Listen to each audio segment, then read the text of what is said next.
Hello and welcome to this episode of the Road to Rec League podcast. I'm Callum and today we're going to be covering off my journey into discovering hockey. So there's sort of two parts to this episode really. There's going to be a younger years, early introductions, when it didn't really stick and it wasn't something that dominated my life, drove me to starting a podcast and tracking my progress and starting the sport and staying up and watching games at 2 o'clock in the morning. And then I'm going to talk about the second phase. And that second phase is when all of those things did start happening. But I think I want to keep it relatively chronological. And then touch on why, in the second part, why it just seemed to stick, I suppose.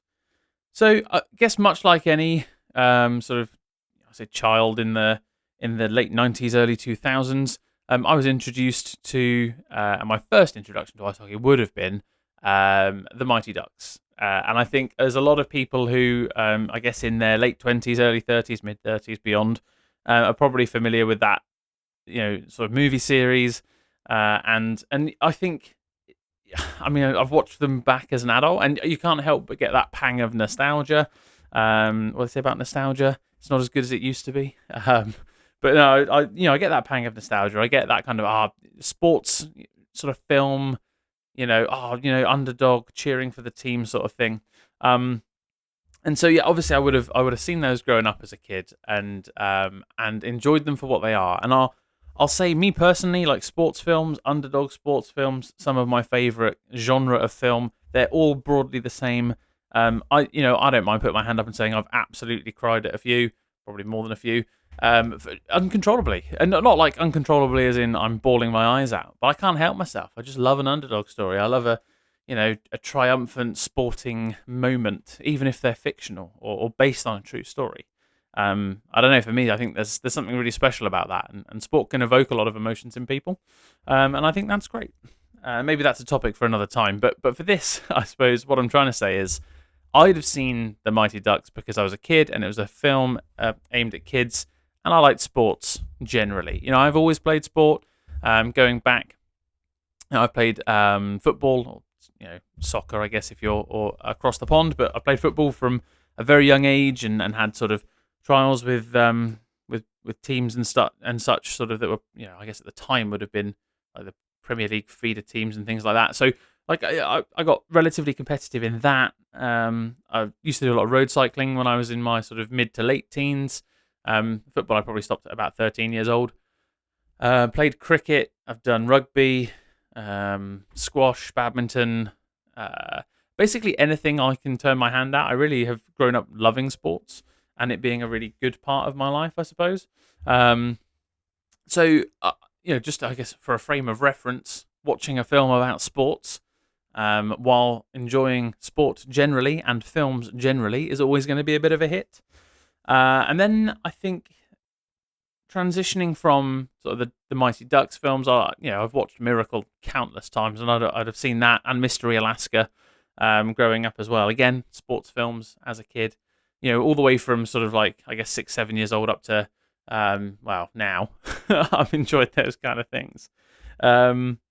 And the other big introduction to me as a child, when I was reflecting on it, and actually the reason I started recording this episode, or the reason I put this down as an episode idea, was a song. And a song related to a video game, because I'm going to mention another song in part 2. But a song related to a video game, and it's called I Hold the Sound by the Thermals, and it's on NHL 07. And I was listening just to sort of like an Apple Find Me My Music stuff, like a couple of months ago now. And a song by the Thermals came on, and I was like, I recognise this, and sort of drilled in a bit more and listened to one of their other songs, and I was like, holy shit, this is from a game I used to play as a kid. And it was so, like, the reaction was almost visceral. I was like, oh my god, like, this is, I used to play, and I was like, what version of FIFA, which is the I guess the NHL sort of football equivalent, the EA Sports sort of football game. So what FIFA was this from? And I went into Google and I was like, which FIFA was, I Hold the Sound by the Thermals on, and then it flashed up NHL 07. And I was like, oh my god, I totally forgotten I had that game. I used to do it just immediately triggered memories that I hadn't sort of dipped into for I mean, what would have probably been, I mean, in '07, it would have been about '09 by the time I probably got the game, because I bought secondhand games for a PlayStation 2. So let's say that would have been around then. I'd have been about 13, 14. So, we're talking, like 15, 16, 17 years ago. I've not drawn on those memories since then. And all of a sudden I was like, oh, Scott Niedermeyer. Sidney Crosby was in that game as well, I believe. And then you go like, okay, well, who else was I fantasy drafting? And I was just trying to remember desperately names, but I always remember Niedermeyer because I used to play either as the Ducks or, that sort of thing. I'm pretty sure it was the Ducks plenty. I think they had the fantasy draft element in there. Anyway, I mean, we're really like trying to wind the clock back on memories that I hadn't engaged with for a while. But that one song sort of reminded me I used to play that as a kid for a bit on like the easiest settings. I was never much of a video gamer really. But yeah, anyway, it was really cool, and it triggered that kind of actually. During childhood, I interfaced with ice hockey. Now, it never stuck, right? I never took that video gaming experience or watching those films and then went, I'm going to go and learn how to ice skate. And in fact, I've been terrified of it most of my life, childhood and adult life. The fear of falling over and getting my fingers cut off or like breaking a bone has been a very strong deterrent for me doing it. To the point at which, I've been to like winter wonderlands and held on to the edges and just shuffled my way around for a lap and then come off, like on a date sort of stuff. So clearly, those films and that sort of video game in isolation as a child didn't trigger a desire to go and learn to play. And that's when we sort of flick into this second, probably much longer part of the episode, where essentially that changed. So this is going back, let's just set the scene, I suppose. I was 17, 18 years old, and at school didn't really like talking to people very much like music. So I would spend the vast majority of my time listening to music. Really big into late 90s through to the noughties, early 2010s sort of emo stuff. And by that, I don't mean like you're screaming and you're shouting all the time.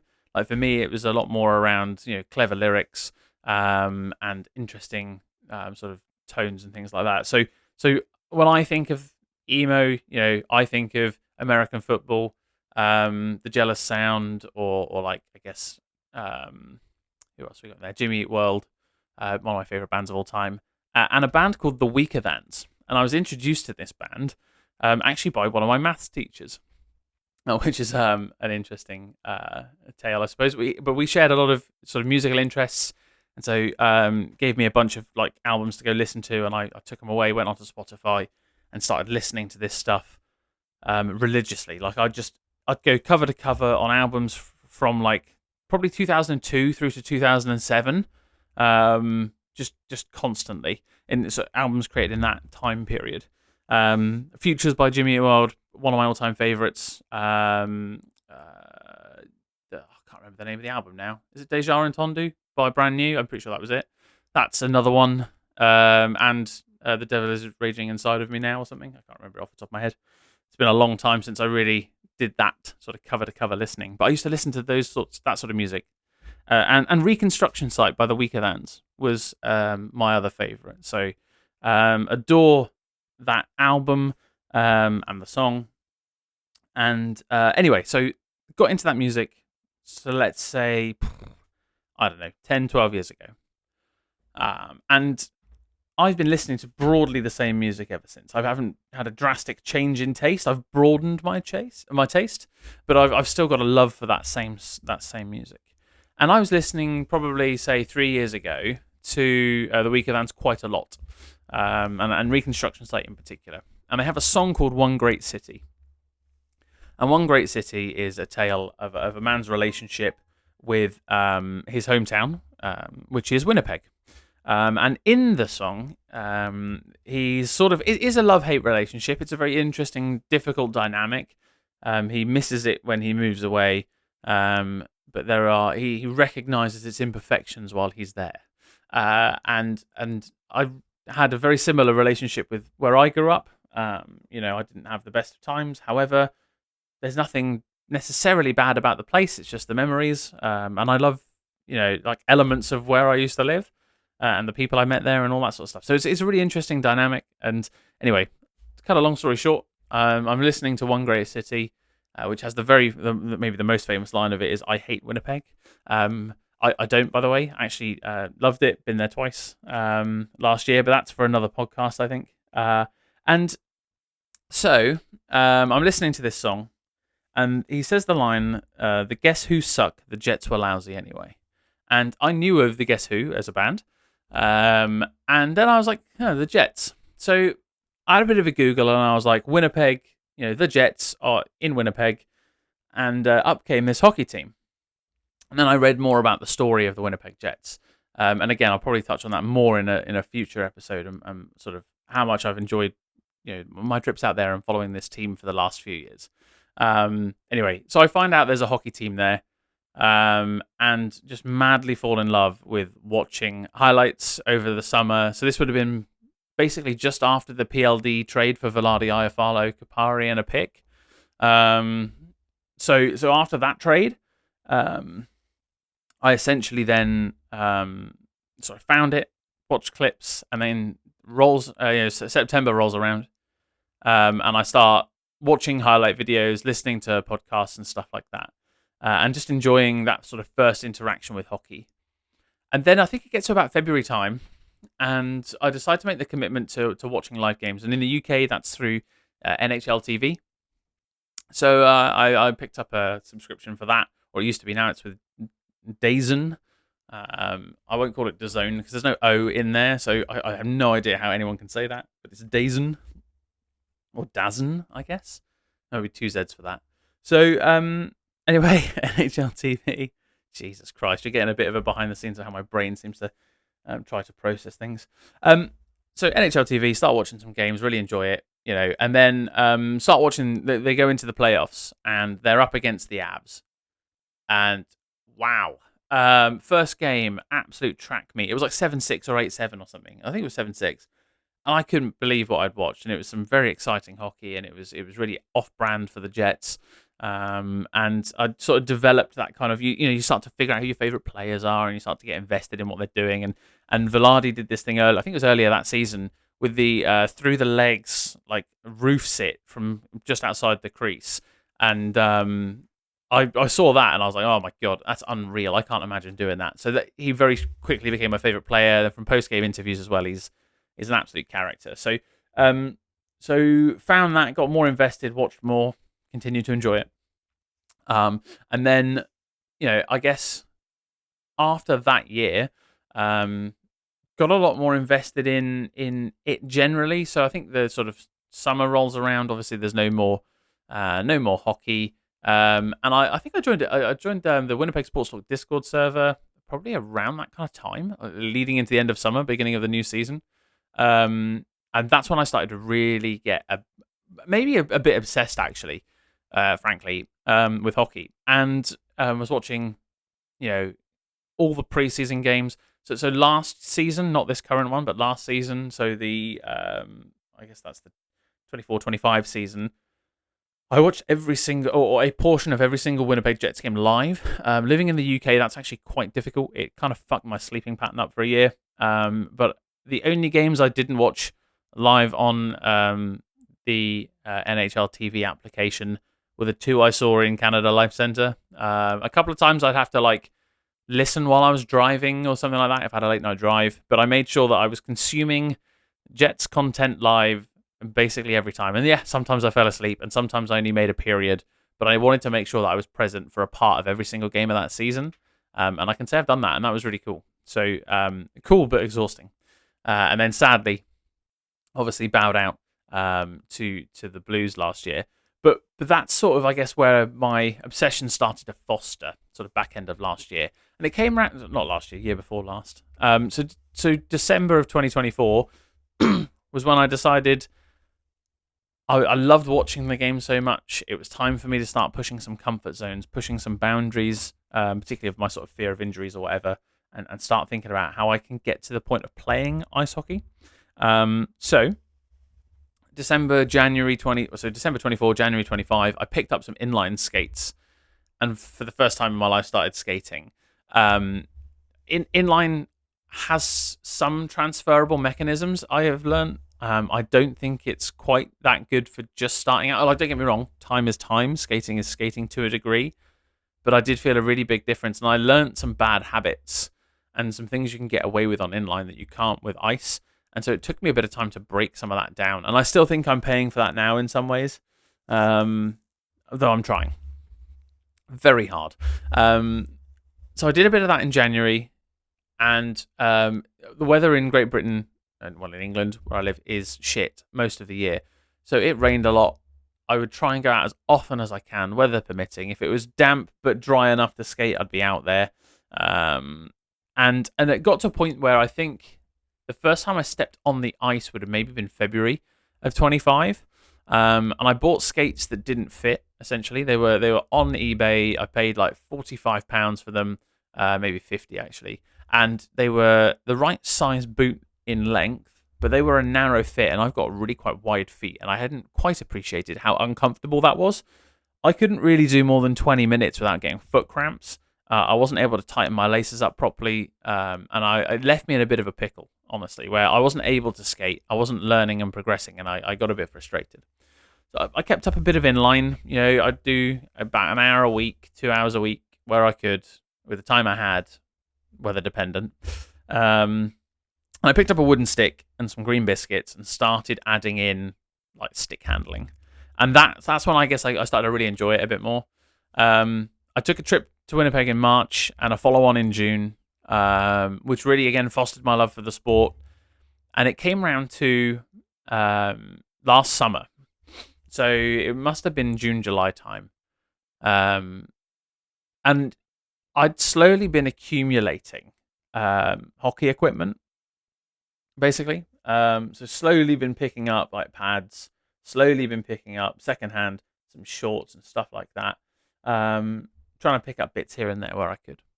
And I guess I'd gotten to a point where I just needed to make the big investment, to buy skates that fit, to pick up a new stick that wasn't wooden, and those are like the big purchases. So I sunk like the £400-500 sort of stuff all at once, and then in August, off the back of maybe a total of 10 hours of skating on the ice, I did my first adult learn to play session. I believe it was the 10th of August, and up until week before last, I had skated on ice every single week since then. Essentially.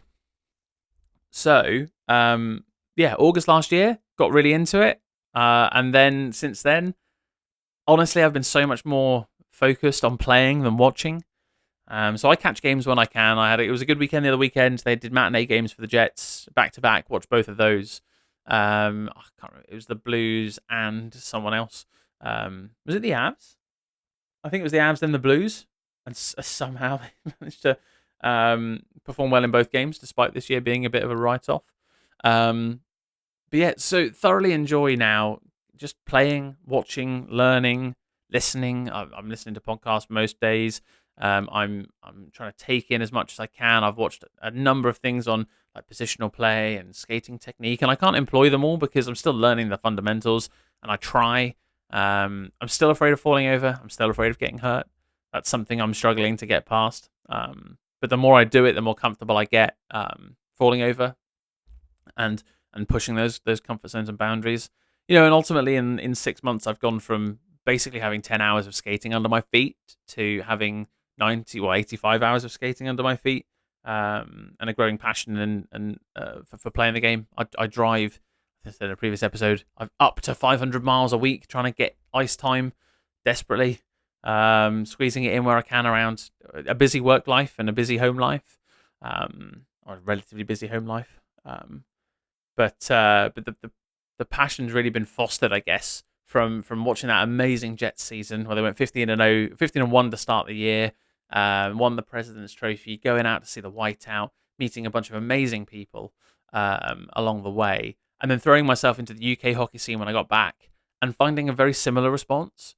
Some amazing people, some very supportive groups, and ultimately, you've got to be really invested if you want to get the most out of hockey in the UK. We've got something like 20 rinks across the country. So or what, like full-time ice hockey rinks, 20 something maybe. It's really, really hard to get ice time. It's really hard to get meaningful ice time with coaching. Sometimes you just got to get out there and public skate. That's good. I'm doing less of that and then more hockey these days, just because that's what I enjoy. But really, I need to be putting in hours on public skates as well. The weather's shit, so it's not like we can go out and roller every day. It's, you've got to be committed, and I think people really respect that commitment here.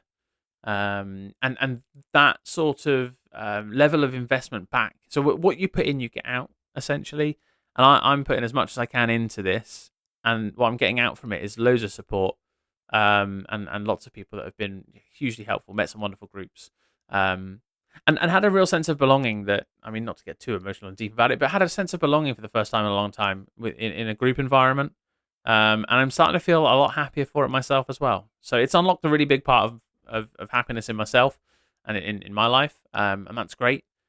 And yeah, long may that continue. So I guess that's a bit of a background into how I got into hockey. I don't want to ramble on too long. I think I want to keep it fairly short and sweet, and I'll get into, I guess, the Winnipeg obsession in another episode sometime. I think I mentioned last episode. I'm recording this ahead of time because I'm away for a full weekend. I'm not going to have time. I won't be back with my recording equipment, so this will have to do for now, essentially. But we'll do that as another one, because there's bound to be a week where I'm not on site, present at the house, to be able to record, and then I can touch upon my jersey collection, the giant moose flag I have hanging on my ceiling, and a couple of trips out to see some awesome communities and watch some incredible hockey. So, but until next time, which will be back to regular training updates and things I have encountered along the way. Thanks ever so much for listening. Would be really keen to hear how any of you got into the sport, so feel free to put a comment in on the podcast or on YouTube about how you found hockey and your relationship with it. Mine is growing, fostering something very healthy, very exciting for me, and doesn't seem to slow down, which is great. Most fun I've had doing a sport in a very, very long time. So maybe ever. So anyway, thanks for listening. And until next time, take care. Have a wonderful day wherever you are, and goodbye for now.